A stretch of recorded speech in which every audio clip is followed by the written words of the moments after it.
You've got it tuned to KEXP, listener-powered radio at 90.3 FM in Seattle, streaming worldwide at kexp.org, and also on our free mobile apps. I want to thank all of our viewers for making these wonderful in-studio sessions possible. You can learn more about us at kexp.org. Make a gift anytime in support of discovery of great music. Live here in our studios today, it's Frankie and the Witch Fingers. I've really been looking forward to this. Thank you so much for coming by today. Thank you for having us. You look amazing, and I love the new album, Data Doom. You want to give us some live tunes?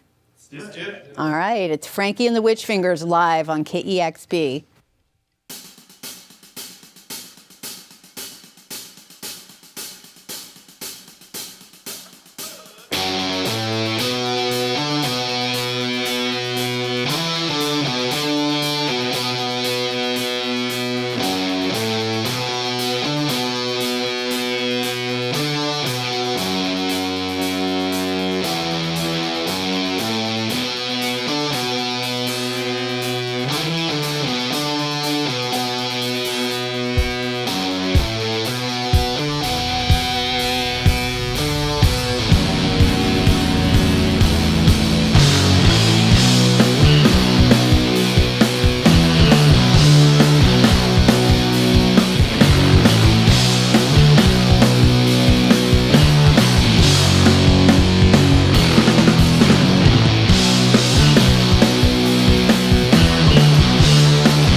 Frankie and the Witch Fingers live on KEXP. I think I'm in love. That was amazing. The new album, Data Doom, out September 1st. That's tomorrow. It's like you're doing your album release show here live on KEXP. Yeah. I love it. Thank you so much. Thanks for having us. Oh, it's such a pleasure.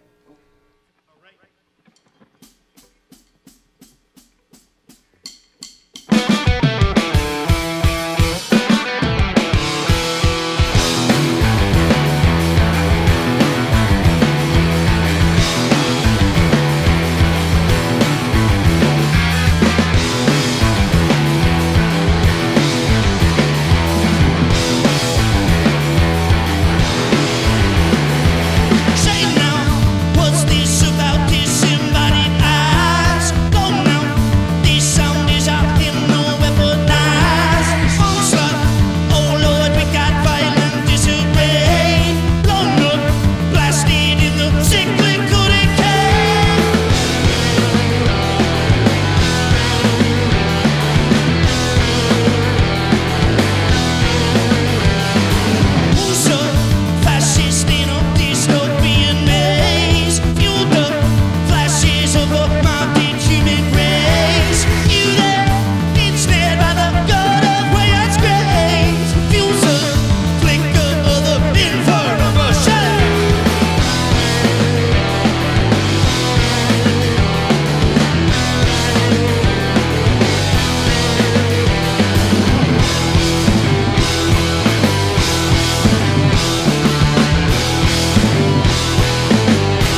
You're listening to Frankie and the Witchfingers live on KEXP, songs from their new album, Data Doom, which comes out tomorrow. You say data, not data. Data. I love that. Do you say data? I say data as well. I'm really happy that we're kindred spirits on that. Shout out all my data pronouncers.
Got it tuned to KEXP, listener-powered radio. I'm Cheryl Waters here in the KEXP studios with Frankie and the Witchfingers. Oh my gosh, that was so much fun. Thank I you. hope you had half the amount of fun I had. That was so much fun. A brand new album, Data Doom or Data Doom. Now, I'm not sure if you were just being nice to me, but I'm sure they won't kick you out of the show for calling it by either name, but such a great new record. I love how your influences have grown over the years. I feel like from each album, you're always adding something new, some exciting new sounds to the record. I feel like I hear Afrobeat, proto-pump, Zamrock at the forefront of this record. Can you kind of talk about your connection to those sounds and how they shape this record? Absolutely, yeah. I think we all bonded on those kinds of music. This is the first album we've recorded with Nick and Pickle, and so I think we kind of got to know each other musically by writing the album. And when we did so, we just kind of discussed like the kinds of music that we were all interested in, and that's kind of where it started, yeah. The second song you did was En Fuego, Burn Me Down. I heard that was the first song that you all wrote together. What about this energizing new group brings a spirit to this band and this music, and this record in particular? I think it's the energy. We all really feed off each other. Us three have known each other for a while, and then involving Nick into the group just kind of jump-started it again, kind of lit a fire under us, brought some nice youth in there, too. And yeah, that being the first song really, like, set the tone and, like, determine what we'd be making from there on out. I want my name to be Nikki Pickle, by the way. I want a Cheryl Pickle. That's such a great name. And Nick, I think you need to make sure to get him some body work after every show and a massage on site or a chiropractor.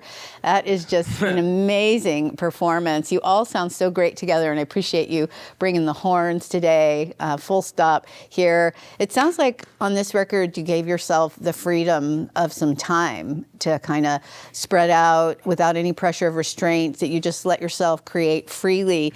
And I read somewhere that you built a studio in your rehearsal space over the last few years, so that must be really nice to be able to do that.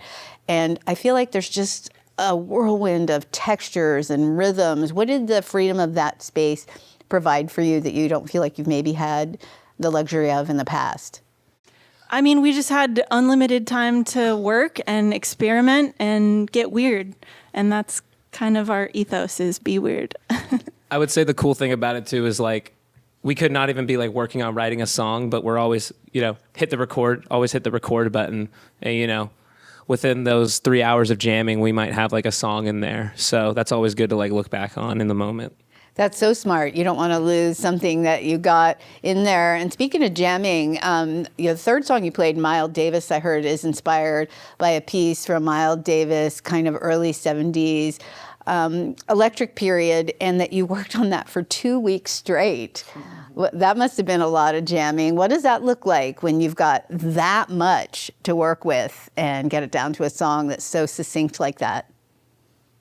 I mean, that's the beauty, like you said, like the privilege of having our own. That's the beauty of having our own studio as well, is like we can kind of capture those moments of creativity in that space, but then we can also kind of rehearse and do whatever. So, even if we're working on it it's not like we're 2 weeks straight of just working on the same thing. We're kind of like rehearsing or writing something else, and then we'll, if we're feeling fresh, we'll revisit the Miles Davis and try to build that, That song was like jigsaw puzzles. We built all these little puzzle pieces and took 2 weeks to put the puzzle together, I guess.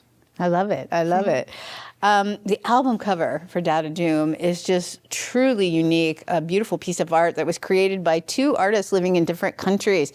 Can you describe it? It's pretty amazing, this mixed media piece. It's got its own kind of complete language and encoder or decoder.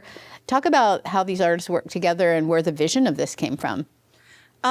Well, yeah, like you said, it was two different artists, Jordan Warren from the UK and Carlo Schiavano, who goes by Fat Gomez, from Italy.